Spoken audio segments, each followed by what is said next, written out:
Hier, la Commission européenne a fait carrément la promotion d'une ONG qui se veut intersectionnelle. Ça va des droits trans à ceux des migrants. Kezako. Alors, il s'agit, elle en fait la promotion, d'autant plus qu'elle la finance. Hein. Ouais, et la finance, oui. C'est voilà, un compagnon de route depuis Bien quelques sûr. années déjà. Alors, en fait, c'est un regroupement de 200 associations qui sont initialement pro-trans, hein, c'est comme ça qu'elles se définissent, et qui sont en effet régulièrement financées et donc soutenues par la Commission européenne. Depuis 2014, c'est 4 millions d'euros qui ont été alloués par des fonds européens, et c'est en 2024 quasiment 600 000 euros pour les frais de fonctionnement de cette grosse ONG. Et c'est pas tout, évidemment, parce que l'organisation reçoit également des fonds de l'Open Society de George Soros, dont on a beaucoup parlé, qui déverse beaucoup d'argent pour de nombreuses ONG en Europe, du Conseil de l'Europe également, et du gouvernement des États-Unis. Donc vous voyez qu'il y a beaucoup de gens investis pour que cette ONG réussisse. Alors elle a été fondée en 2005 en Allemagne. Et elle regroupe des associations, je vous le disais, de 50 pays différents qui sont essentiellement en Europe, mais pas seulement. Et en France, pour vous donner une petite idée, on a 5 associations qui sont membres de cette ONG. Alors la première, c'est pour Mathieu, elle s'appelle Homosexualité et Socialisme. C'est Jalon. Programme, voilà, exactement, c'est Jalon. Et la deuxième qui s'appelle Acceptess-T. Et alors elle nous a gratifié d'un guide, par exemple, pour les étrangers qui souhaitent modifier leur sexe et leur prénom sur leur titre de séjour. Ah oui. Alors, c'est un combat de niche. Mais c'est financé quand même. Parce que le discours, c'est évidemment la reconnaissance de la marginalité comme une norme comme les autres. Et il y a la marginalité. Dans la marginalité, ce sont les réfugiés.e.s, ça c'est pour Marc, trans. On va prendre des notes. Bon, vous l'aurez compris, il ne s'agit pas exactement d'une association qui se contente de défendre les droits des personnes trans comme droit à l'intégrité physique, hein, parce que c'est surtout ça auquel on pense et qui est évidemment un droit légitime, comme à toute personne, quelle que soit sa situation, mais d'une vision anthropologique complète, idéologique et ultra-militante, qui interroge forcément la distribution d'argent, en l'occurrence public. Et avec la Commission européenne, il s'agit d'un contrat cadre qui entre dans le cadre de la stratégie 2020-2025 en faveur de l'égalité des personnes LGBTQI en Europe. Et alors là, on a les vidéos de promotion de la non-binarité, par exemple, des personnes qui sont sous-titrées. Alors ça, Mathieu nous a appris à décrypter, mais on a des personnes qui sont titrées, donc leur nom, leur prénom, she, her. Donc voilà, ils ne sont plus ni hommes ni femmes. Et la revendication, évidemment, au milieu de tout ça, des réfugiés trans, qui sont évidemment une population importante au rang des priorités aujourd'hui dans l'Union européenne. Alors que revendique justement cette ONG, Charlotte? Alors globalement, elle revendique elle-même une approche intersectionnelle et décoloniale. Donc c'est un programme qui dépasse un peu de loin l'intégrité physique de toute personne, quelle qu'elle soit, vous en conviendrez. Il s'agit par exemple, alors je donne un exemple, en 2022, l'ONG a mis en scène, pour célébrer la Journée internationale des réfugiés, elle a choisi une femme trans qui portait le voile islamique. Comme ça, tout le monde s'y retrouve. C'est formidable. Ensuite, et cette approche-là, elle est quasiment systématique. C'est vraiment la volonté, à la force du bras, de faire rentrer tous les combats minoritaires possibles dans un seul combat qui serait l'intersectionnalité. La vice-présidente, qui est une ancienne femme politique de gauche puis d'extrême gauche, elle est passée par les deux partis, elle est franco-néerlandaise, elle est ancienne vice-présidente d'une confédération européenne des syndicats de travailleurs du sexe, cette fois-ci, et elle se revendique, ouvrez les guillemets, comme une fière femme trans de couleur. Donc sa fierté vient de tout ce qui, par ailleurs, n'est pas donc ce qui ne relève pas de sa compétence directement, mais de ce qu'elle est. C'est toujours très original. C'est une célébration absolument aboutie de toute minorité sexuelle, genrée, raciale et donc intersectionnelle. Et cette femme avait par ailleurs, elle raconte, par exemple, c'est pour vous donner l'état d'esprit en fait de cette ONG, elle raconte qu'elle avait porté le niqab pendant les premières années de sa transition. À l'époque, elle avait un copain qui était marocain, donc quand elle allait dans sa famille, elle portait le niqab. Puis finalement, ce copain l'a quittée à la fin de sa transition. Et elle parle, elle, ouvrez les guillemets, d'expérience anthropologique à ce moment-là, ce qui lui a permis, ce qui l'a inspiré pour créer des ateliers sur le genre et la religion qui entend réconcilier le Coran, l'islam et la non-binarité. quand je vous parle d'une niche, c'est une niche. bon, C'est voilà. vraiment la niche de chez niche, là. Et alors, au-delà de ces revendications ultra-minoritaires qui sont quand même financées par des taxes de l'ultra-majorité, c'est toujours important de le noter, les discours, évidemment, sur le droit des personnes trans est trompeur. Et lui, il rejoint directement notre actualité. Pourquoi trompeur ? Parce que cette ONG, donc, avec l'argent qu'elle reçoit, elle édite tous les ans une carte des droits qui donne les bons et les mauvais points aux différents pays.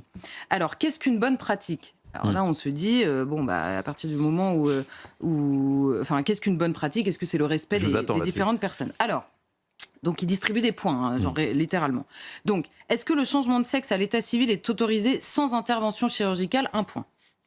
Est-ce qu'une simple déclaration suffit ? C'est-à-dire, vous décidez, moi aujourd'hui je suis un homme, je décide de changer mon état civil. Est-ce que ça suffit pour que l'état civil prenne au sérieux ce changement ? 1 point de plus. Est-ce que les mineurs peuvent contraindre leurs parents pour changer de sexe au civil ? 1 point encore. Encore mieux, les réfugiés, .E.S, trans, sont-ils prioritaires pour bénéficier du droit d'asile ? 1 point de plus. Alors en France, le reproche porte évidemment sur le changement de sexe impossible pour les mineurs, cette fois-ci. Et la même chose existe avec la carte de santé trans. Donc vous avez la carte des droits trans, les bons et les mauvais points, la carte de santé trans. Et alors là, elle porte notamment, c'est le grand combat du moment, sur les bloqueurs de puberté. Ça a animé nos débats assez récemment en France. Pour les mineurs, et l'ONG affirme que, ouvrez les guillemets, restreindre l'accès aux bloqueurs de puberté peut avoir de graves conséquences sur la santé mentale des jeunes transgenres contraints de subir la puberté. Et je rends toutes ces découvertes, on va dire, je rends l'honneur à... C'est un journaliste qui s'appelle Pierre Chamatin qui avait fouillé et farfouillé dans les recoins de cette association et de ses financements pour le JDD en l'occurrence, donc je lui rends quand même c'est important. Ce qui lui revient. Alors Charlotte, qu'est-ce qui relève ou non du militantisme ou de l'affirmation scientifique ? J'ai hâte de savoir et de découvrir. La lecture initiale de cette ONG est simple, c'est-à-dire que tout ce qui a l'air scientifique découle d'un présupposé qui est simple et liberticide, tout ce qui contrevient à la définition de soi-même par soi-même, et que tout le monde est obligé d'accepter. Donc toute vie en commun est par ailleurs impossible. La biologie est congédiée, évidemment. Les lois naturelles et sociales minimales pour vivre à plus que soi-même le sont également. Et c'est évidemment le débat permanent qui anime ces sujets-là. C'est-à-dire, est-ce que finalement, la liberté et le fait de s'auto-définir soi-même, voire de s'auto-engendrer soi-même, puisque là, en l'occurrence, on va un peu plus loin que la définition. Alors, où se situe la frontière ? Là, il y a un débat qui anime les États-Unis cette fois-ci en ce moment. C'est le débat d'une étude précisément scientifique qui avait été décidée par une pédiatre en l'occurrence qui défend les droits des enfants trans, et étude qui a coûté quand même 10 millions de dollars, c'est pas une étude qui fait semblant, qui a étudié sur une centaine de gamins qui ont en moyenne 11 ans, qui recevaient des bloqueurs de puberté, et l'idée était précisément de montrer les conséquences de cette prise de bloqueurs de puberté sur la santé mentale des enfants. Le présupposé à ce moment-là, c'est de dire les enfants qui veulent des bloqueurs de puberté parce qu'ils sont trans souffrent de ne pas avoir de bloqueurs de puberté. S'ils en ont, on accède à leur volonté de transidentité, de transition, et donc ils iront mieux mentalement. Voilà le présupposé. Et il se trouve que l'étude, les résultats n'ont pas été publiés. Certains des collègues de ce médecin s'en sont émus, et le New York Times est revenu sur la question. Et ils ont posé la question à l'auteur de cette étude, pourquoi n'avez-vous pas publié les résultats qui disaient le contraire, qui disaient que ces bloqueurs de puberté ne changeaient rien à l'état de santé mentale de ses enfants. Elle répond, première réponse, on dirait une chronique de Mathieu, elle avait peur que les résultats soient instrumentalisés. Alors elle finit pas la phrase, mais c'était probablement par l'extrême droite. Donc elle nous dit instrumentalisés par les gens qui sont opposés à la prise des bloqueurs de puberté. Donc elle veut une étude scientifique, mais la réponse, ça dépend de ce que vont en faire les gens. C'est original comme approche de la science, premièrement. Et ensuite, elle explique finalement, parce qu'on lui demande une explication un peu plus convaincante, et elle dit c'est parce que les enfants étaient en très bonne forme au début et à la fin du traitement. Sauf que voilà, il y a des interviews de cette femme qui ressortent, et il y a quelques années, elle expliquait qu'avant le traitement, ces enfants arrivaient et avaient des pensées suicidaires. Donc il faut choisir, soit ils allaient très bien et ils continuent à aller très bien, soit ils avaient des pensées suicidaires et on ne sait pas quel est leur état aujourd'hui. En tout cas, l'étude révèle que le fait de prendre des bloqueurs de puberté n'influe pas sur la santé mentale. Donc peut-être que la déprime, la volonté de suicide vient d'autre chose que des lois jugées liberticides des différents pays.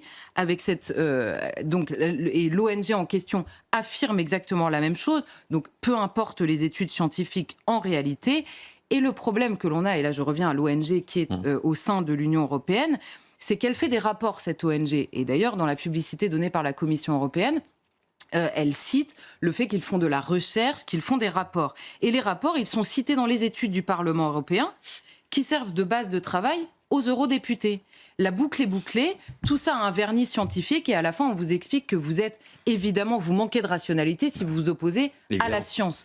Or, preuve est donnée cette fois-ci que la science intéresse moins, évidemment, que le présupposé qui conduit à l'étude scientifique, ce qui est donc l'exact contraire du doute qui précède, évidemment, toute étude scientifique qui se respecte.